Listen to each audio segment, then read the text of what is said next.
So have you ever wanted to learn how to hit a forehand or a backhand slice? And if so, then this video is for you. We are going to be walking you step by step on how to hit a slice. So the first step, there are 3 steps to the slice. Step 1, you have to make sure that you're sideways. Guys, there are no such thing as an open stance slice.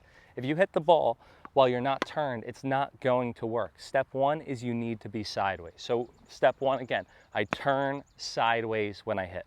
Now, on top of that, when you turn sideways for the forehand and the backhand slice, you want to take the racket back with your non-dominant hand. So I want you to watch me right now. When I turn, I take that racket back, I'm pulling it back with my top hand. By pulling it back, it's going to allow me to be sideways. It's also going to get my core involved. Again, for the forehand, right? I'm going to split, I'm going to turn sideways, and also my core is going to be involved. Just like the one-handed backhand, you take the racket back with the opposite hand, same thing for the volley, same thing for the slice. So you're going to turn and take the racket back, okay? And then after you take the racket back and turn, you need to step.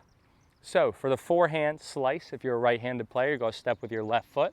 You're going to step with the right foot for the backhand slice. For the left-handed player, you're going to step with your left foot for the backhand slice and the right foot for your forehand slice, all right? You want to step with the opposite foot. Players go wrong and they don't have any power. Their slice just goes straight up. It doesn't penetrate through the court because they don't step. If you don't step, your ball is going to go high. You are never going to get that penetration that you want through the court. You are never going to be able to drive the ball. So step 2 is what? You're going to step. So I just want you to go out in court and work on. For the backhand, again, you're going to turn, take the racket back, step. Let's do 2 more. Turn, step, 1 more. Here we are. Turn, step. Same thing for the forehand, right? So you're going to turn, step. 2 more. Turn, step. 1 more. Turn, step. Now, after we step, what do we have to do? We have to swing. So now all we're going to do is put our 3 steps together. So step 1 is what? You tell me. Turn, right? So step 1 is turn, take the racket back. Step 2 is step. Step 2 is step. And then swing. Again, I'm going to turn, I'm going to step, and then I'm going to swing. Now, a big disclaimer. Too many beginner, intermediate level players do this. They think the slice is a downward motion.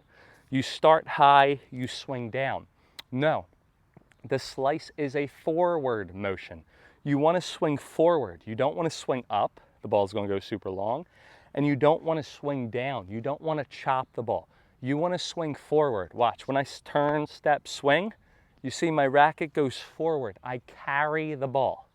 If the ball's this high, I'm going to take my racket back this high and swing that high. If the ball's this high, I'm going to take my racket back this high, swing this high. I am keeping my racket on the same plane of the ball. That's going to allow your slice to penetrate through the court. So it's going to look something like this. You're going to go forward when you hit. Again, I'm going to forward, turn, step, forward.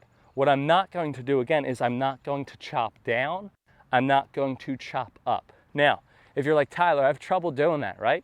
For the backhand slice especially, I have trouble. My ball is always going high.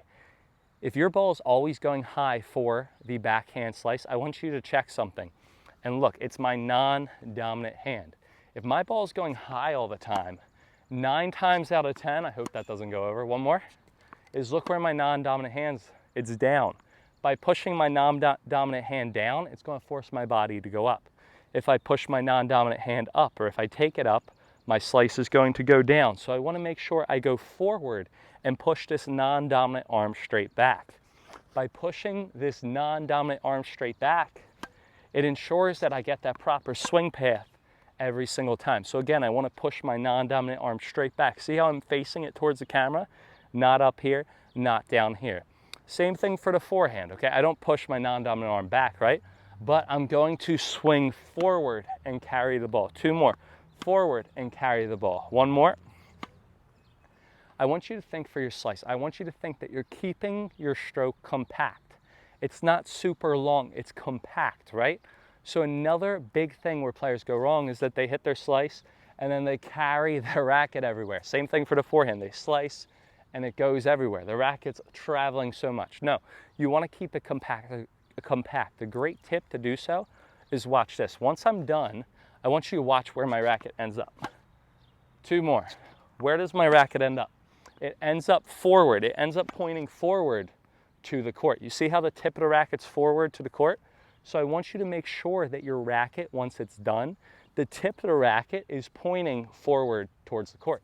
For the forehand, forward towards the court every single time. That ensures that your swing path is proper, okay? Now, you guys like that tip? I want you to take it a step further. Wherever you point your racket to, the ball is going to go. So how do you aim on the slice? You swing, point the racket over there, it's going to go over there. You swing, I want to go down the line, I'm going to point it down the line. If I want to go cross court, I'm going to point the racket cross court, okay? What's a good slice? A good slice is when the ball stays low and skids on the ground so their opponent has to really get low and get under it. How do we do that? By keeping a racket forward.